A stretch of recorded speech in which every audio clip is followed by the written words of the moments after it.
বন্ধুরা, শুভঙ্কর এক্সপ্রেসে আপনাদের স্বাগতম। আমি শুভঙ্কর। কেমন আছো সবাই? আশা করি ভালো আছো। আজকে একটা দারুণ বাংলা থ্রিলার ছবির ট্রেলার রিঅ্যাকশন নিয়ে চলে এসেছি। ছবির নাম the academy of fine arts. নামটা শুনেই একটা আর্ট আর একটা ইন্টেলিজেন্সের গন্ধ পাচ্ছি। ট্রেলারে যা দেখলাম, একেবারে পুরো এক্সপেকটেশন হাই হয়ে গেল। ট্রেলারটা শুরুর থেকেই একটা অন্ধকার, রহস্যময়, একটা মিস্টেরিয়াস টোন সেট করে দিয়েছে। পুরো ট্রেলারের মধ্যে যেরকম অ্যাকশন, যেরকম ডায়লগ, একটা আলাদা লেভেলের টেস্ট, একটা আলাদা লেভেলের বাংলা ছবি হতে চলেছে এটা। বাট তার মধ্যে প্রচুর রকম বাধা রয়েছে। তো সেটা নিয়ে আমি পরবর্তীতে আসছি। কেন এই বাধা এবং কী সেই বাধা? এই ছবির পরিচালক জয়ব্রত দাস একদম জাস্ট টাইম ওয়েস্ট করেননি আমাদের। ট্রেলারটা পুরো আমাকে জাস্ট মুগ্ধ করে দিয়েছে। মানে অনেকদিন পর এরকম একটা বাংলা ছবির ট্রেলার দেখলাম। ট্রেলারটা দেখে মনেই হচ্ছে না যে এটা একটা কোনো বাংলা ছবির ট্রেলার। মনে হচ্ছে আমরা কোনো হলিউডের ছবির আমরা ট্রেলার দেখছি। এরকমই একটা ফিল দিচ্ছে আমাদের সেই ট্রেলারের মধ্যে। The academy of fine arts এই ছবি প্রডিউস করেছে প্রতীক চক্রবর্তী এবং এই ছবিটা written and directed by Joybrato Das. আর এই ছবিটা রিলিজ হওয়ার কথা ছিল 14ই নভেম্বর 2025। বাট তার মধ্যে অনেক কিছু বাধা এসেছে, যার জন্য তারা ছবিটা রিলিজ করতে পারছে না। তো সেগুলো নিয়ে আমি পরে আসছি।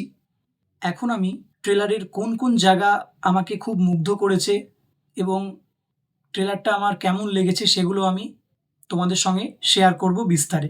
তোমরা ভিডিওটা শেষ অবধি সাথে থাকো। আর একটা মোস্ট ইম্পর্টেন্ট জিনিস আমি তোমাদের সঙ্গে শেয়ার করছি, সেটা হচ্ছে এই ছবিটা পুরোপুরি 18+ অ্যাডাল্ট কন্টেন্ট। তো যারা যারা 18 বছরের নিচে রয়েছে তারা এটাকে অ্যাভয়েড করো। ট্রেলারটা শুরু হচ্ছে একটা গান দিয়ে।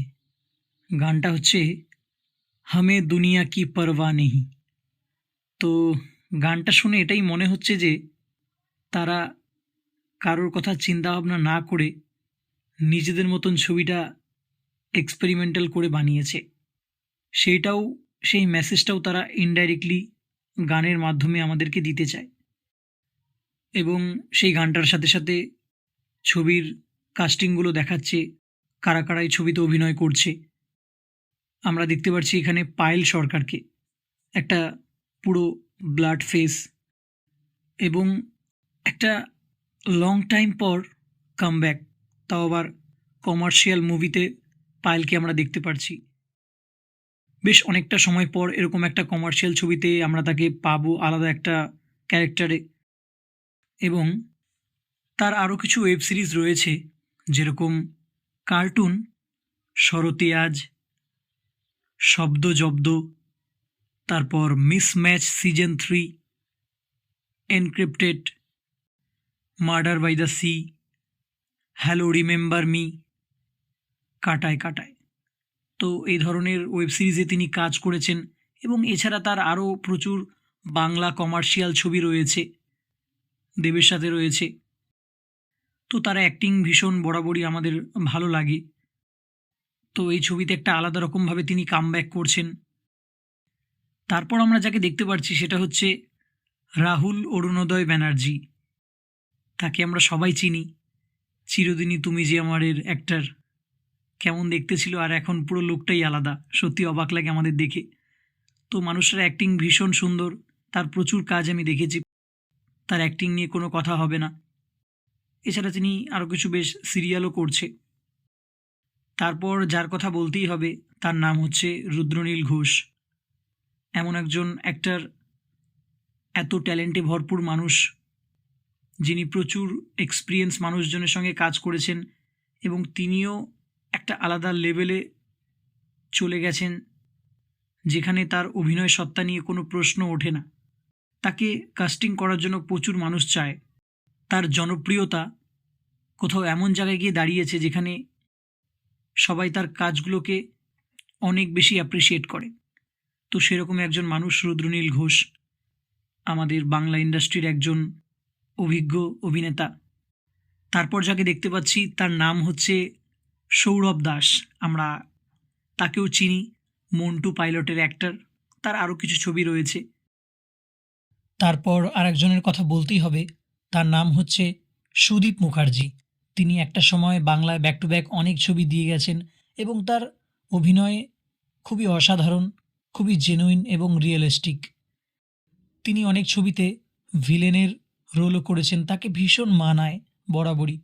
তো সেরকমই একজন ভালোবাসার মানুষ, এক্সপেরিয়েন্স একজন মানুষ সুদীপ মুখার্জি।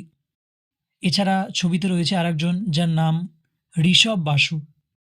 এই ঋষভ বাসুর অনেক ফিল্ম রয়েছে, তার মধ্যে কিছু ফেমাস ফিল্মের আমি নাম বলছি, কিছু জনপ্রিয় ছবির নাম বলছি, যেরকম শ্রীকান্ত, তারপর টুডু লাভ, ভটভটি, মহাভারত মার্ডার্স, তারপর ব্যোমকেশ, গোপনে মদ ছাড়ান, অপরাজিত।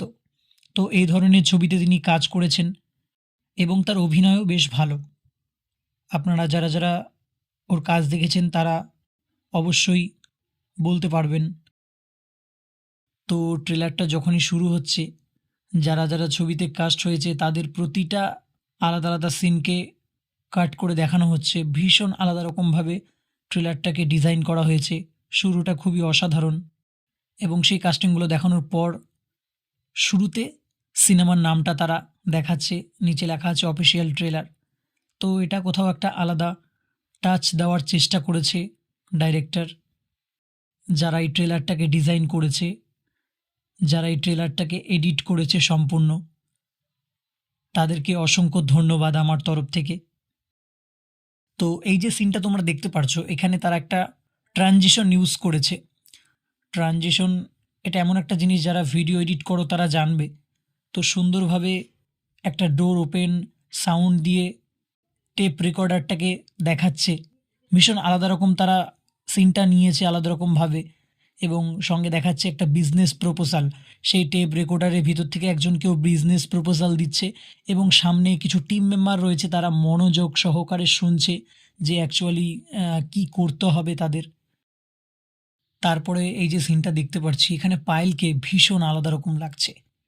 তার চোখে একটা লেন্স লাগানো রয়েছে, আই লেন্স।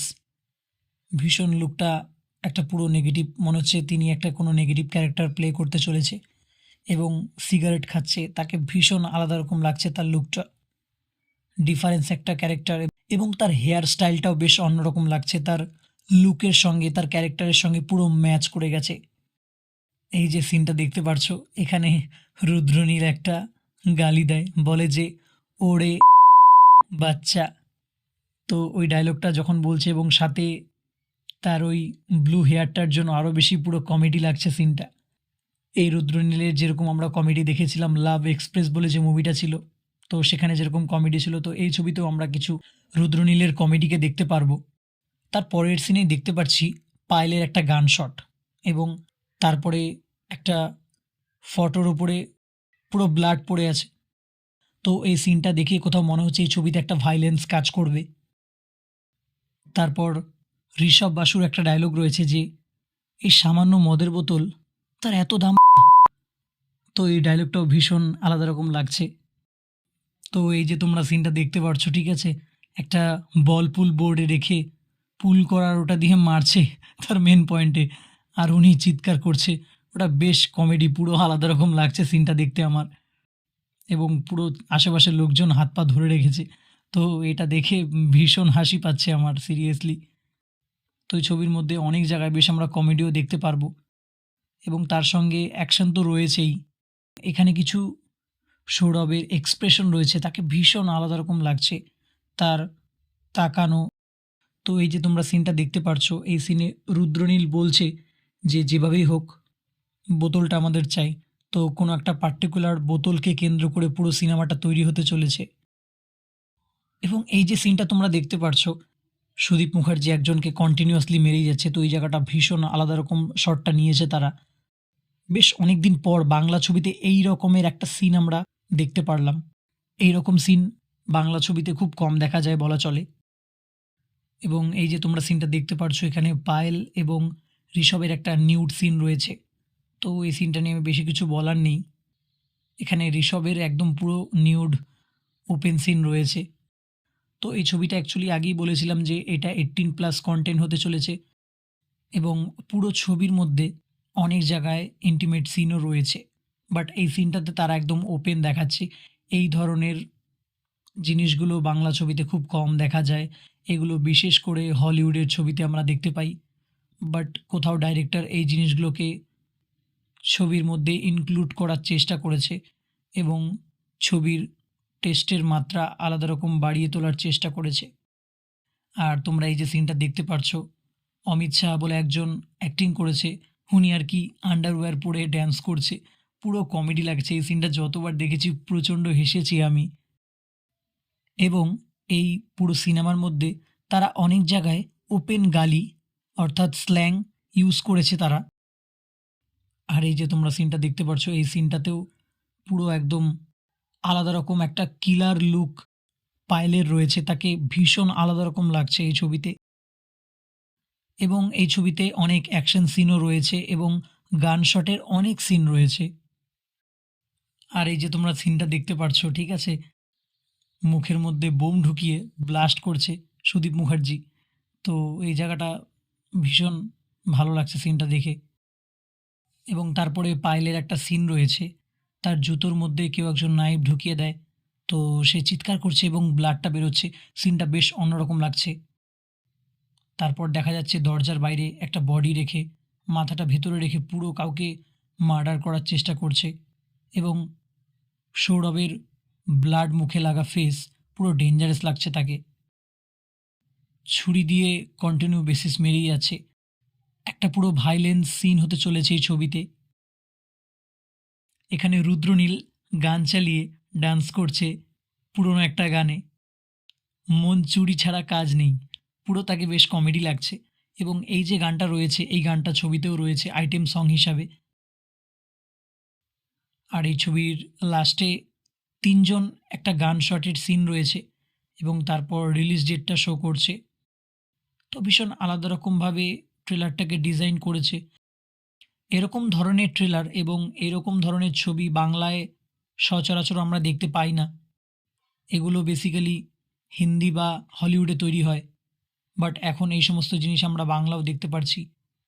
আমরা সত্যি খুব গর্বিত এবং ডাইরেক্টর জয়ব্রত দাসের কাছে আমরা সত্যি কৃতজ্ঞ। তিনি এই ধরনের একটা কনটেন্ট নিয়ে আসার সাহস দেখিয়েছেন। তারপর এই যে টেপ রেকর্ডারের আরেকটা সিন রয়েছে সবার লাস্টে। একজন বলছে যে আপনাদের জন্য একটা বিজনেস প্রপোজাল আছে।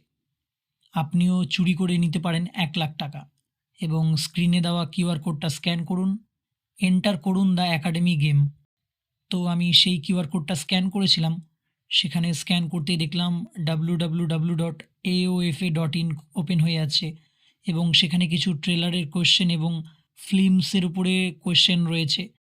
তো সেই কোয়েশ্চেনের অ্যান্সারগুলো সবগুলো যে সঠিক অ্যান্সার দিতে পারবে তাকেই সিনেমার তরফ থেকে বা প্রোডাকশনের তরফ থেকে ১,০০,০০০ টাকা পুরস্কার দেওয়া হবে। এই জিনিসটা তারা একটা কনটেন্ট শুরু করেছে এই সিনেমাটার মাধ্যমে। তো পুরো ট্রেলারটা যদি বলি ভীষণ আমার ভালো লেগেছে। অ্যাকশন সিন, ভায়োলেন্স সিন কিছু এবং ট্রেলার কাটটা ভীষণ সুন্দরভাবে সাজানো হয়েছে। তো ছবিটা কোথাও একটা ক্রাইম থ্রিলার ছবি হতে চলেছে। একটা ছবির মধ্যে সাসপেন্স ড্রামা থাকবে। এবং যেটা বলার সেটা হচ্ছে যে এই ছবির যে পোস্টারটা রয়েছে, পোস্টারটা দেখে মনে হচ্ছে কোথাও একটা 80s এবং 90s এর সময় যখন কোনো ছবির পোস্টার মেকিং হতো ঠিক সেই রকমই তারা একটা টাচ রেখেছে এই ছবির পোস্টারে। তো এই জিনিসটা ভীষণ আমার ভালো লেগেছে। তো আমি এই ছবিটা দেখার জন্য ভীষণভাবে এক্সাইটেড। জানি না এই ছবিটা থিয়েটারে দেখতে পারবো কিনা, তার কারণ পরিচালকের উপরে অনেক বাধা আসছে এই ছবিটা রিলিজ নিয়ে। তো তোমরা ট্রেলার রিয়াকশনটা দেখলে কেমন লাগলো অবশ্যই আমাকে কমেন্টস করে জানিও। আর সবথেকে মেন যেটা ইম্পর্টেন্ট একটা কথা যেটা আমি তোমাদেরকে এখন শেয়ার করব সেটা হচ্ছে এই ছবিটাকে রিলিজ করতে দেওয়া হচ্ছে না। অনেক রকম বাধা আসছে পরিচালকের উপরে। এই ছবির রিলিজ নিয়ে চরম অনিশ্চয়তার মুখে পড়ছে এই ছবিটা। কেন? এগুলো কেন ভাই? একটা ভালো ছবি, একটা ডাইরেক্টর, অনেকগুলো মানুষ মিলে পরিশ্রম করে বানিয়েছে, তো তোমরা কেন ছবিটাকে রিলিজ করতে দিচ্ছ না? একটা ছবির যে সেন্সর সার্টিফিকেট হয় সেটাও তারা পেয়ে গেছে। তা সত্ত্বেও তাদেরকে রিলিজের একদিন আগে ছবিটা হল থেকে সরিয়ে দেওয়া হচ্ছে। অনেক রকম ডাইরেক্টরের উপরে প্রেশার আসছে, তার উপরে পার্সোনাল অ্যাটাক আসছে, পার্সোনাল থ্রেট আসছে। এমনকি হল মালিক যে রয়েছে তাদের কাছে ফোন আসছে যেন ওই ছবিটা রিলিজ করতে না দেওয়া হয়। ছবিটা যেন হলে না চালানো হয়। তো এগুলো নোংরা পলিটিক্স কেন? হোয়াই?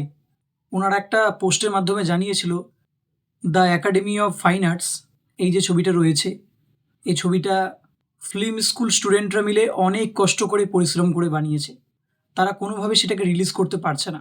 তো এই বিষয়টা নিয়ে আমি নেক্সট একটা ভিডিও বানাবো। সেখানে আমি বিস্তারে অনেক কিছু তোমাদের সঙ্গে আলোচনা করব।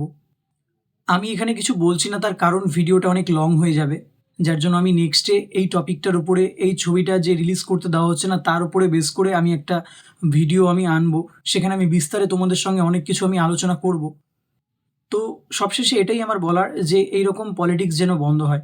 একটা ভালো বাংলা ছবি সবাই, বাংলার প্রতিটা মানুষ দেখতে চায়। বাংলায় একটা নতুন টেস্ট, বাংলা একটা নতুন ধারার ছবি এই ডাইরেক্টর আনতে চাচ্ছে। তো সবার সেটাকে সাপোর্ট করা উচিত এবং পুরো বাংলা ইউনিটি, বাংলা ফিল্ম ইন্ডাস্ট্রির যারা মেন লোকজন রয়েছে তাদেরকে বসে এই জিনিসটা সলভ করা উচিত।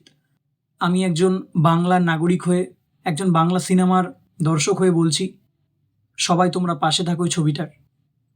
আর আমার এই ভিডিওটা তোমাদের কেমন লাগলো অবশ্যই আমাকে কমেন্টস করে জানিও এবং ভিডিওটা ভালো লাগলে শেয়ার করে দিও। আর আমার চ্যানেলের যদি নতুন কোনো দর্শক হয়ে থাকো তাহলে চ্যানেলটিকে অবশ্যই সাবস্ক্রাইব করে নিও।